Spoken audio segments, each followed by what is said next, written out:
Hello guys! Welcome sa aking walang kwentang channel. So nandito na naman tayo para sa panibagong video.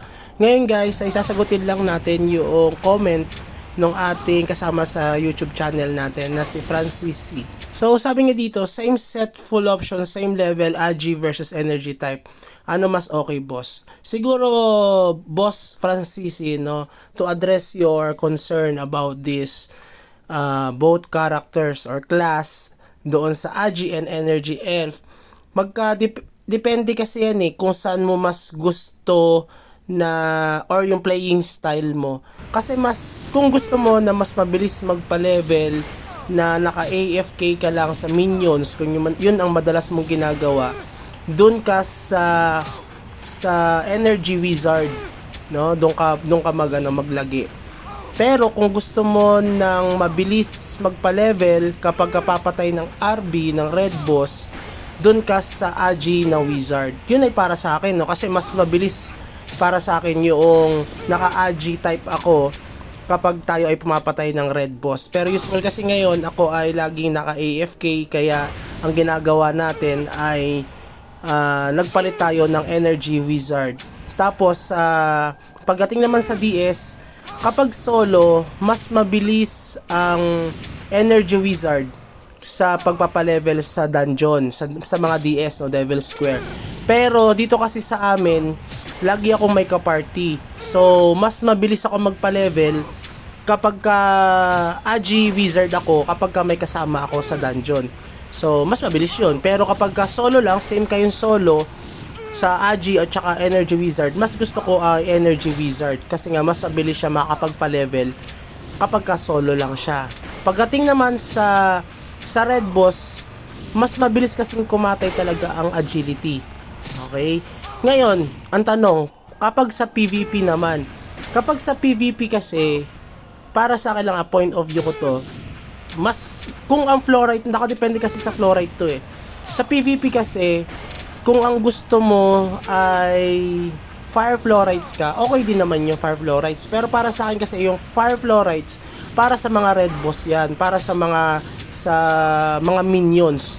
Pero kung player versus player, mas okay para sa akin itong binibigay ng option ng Ice Fluorites. Kasi kahit din naman sa minions, pero kasi mas madalang ang bigay kasi when attack ito, hindi kasi ito yung naka-base sa attack speed natin, yung Ice Fluorites nakadepende sa attack speed ng mga umaatake sa atin.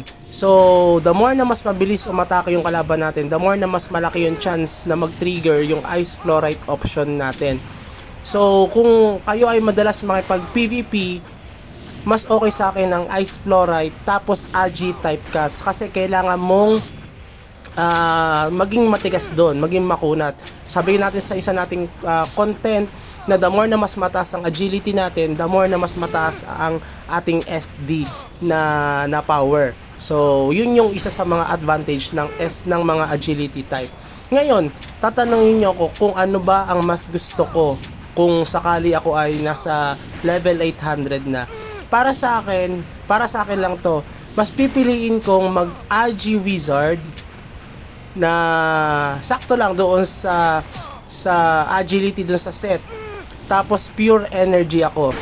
Okay? Tapos Ice Fluorites. Okay, nakuha nyo yun guys. Set lang, yung agility ko ay sasakto lang doon sa set natin. Tapos yung remaining allotted points ay nasa agility, ay nasa energy na. So most probably 2,000 plus yun.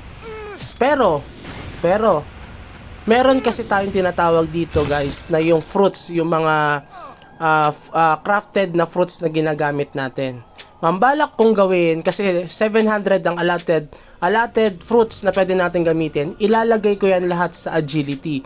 So suma total, pwedeng maging ang 1,700 kasi ang agility ko. Medyo okay na ako doon. So, balak kong dagdagan yan, gawin kong 2,000 din para tig 2,000 ang agility and 2,000 doon sa energy natin. Meron na tayong damage, okay? Meron pa tayong defense. Ngayon, ang ginagandahan kasi noon kapag tayo ay nakikipag PvP doon sa AG type natin, mas malakas, mas tatagal tayo sa PvP Tapos mas magti-trigger ngayon yung when attack na ice florites natin. So, dun sa kinukuha natin na nawala dun sa attack speed natin dahil dun sa fire florites na yon na certain amount lang ang mabibigay sa atin, pwedeng mapunan ng ice florites natin kasi by percent based dun sa attack damage na mabibigay niya sa atin. Let's say meron tayong 42% na bonus damage na bibigay kapag tayo ay ina-atake because of the ice florites. Kung meron tayong 20,000 attack damage, kasi ito ay 15,000 lang ha, meron tayong 20,000 kasi na max 12 na natin yung iba, pero syempre gagamit pa rin tayo ng wind florites dahil nga hindi naman natin kukuhain yung max doon sa ice florites na yan. Meron lang certain certain options lang ang kukuhain ko dyan. Hindi ko siya ima-max ng puro ice kasi nga kailangan ko rin ng defense at yung reduction damage from the PvP. So dahil doon tatagal tayo sa PvP na yon, mas malaki yung dagdag na damage sa atin sa ice florite dahil nga naka-percent siya. Kung meron tayong 20,000 attack damage, yung 42% niya, sabihin mo na lang na almost 10,000 or 8,000 ang additional na damage na mabibigay sa atin ng ice florite. So, suma total para magiging 30,000 or kulang-kulang 30,000 ang additional bonus damage natin.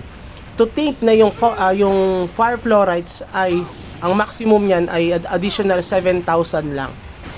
So dahil doon kung ikaw ay mas mabilis umatake at laging clash na maramihan kayo, okay ang fire florites. Pero kung 1v1, usual ganun naman dito 1v1 na ikipaggawa ng red boss, mas okay or masasuggest ko ang ice florite na may agility na 2,000 and agility na ay mayroong energy na 2,000 para balance lang siya. Tapos gumamit pa rin kayo ng at least 4 wind florites na level 12 para mag-activate yung PvP na option ng inyong win.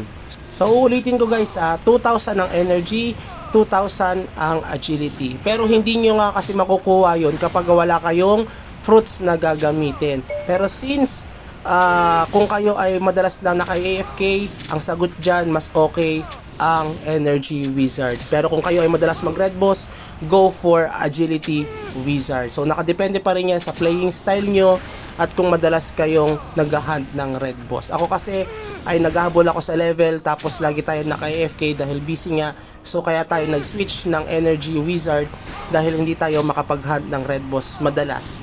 So, kung siguro kung umabot ka dito sa dulo ng ating video, please consider like and subscribe. Ngayon pala ay magwa 1,500 na tayo sa ating channel. So, marami pa rin nanonood kahit papano.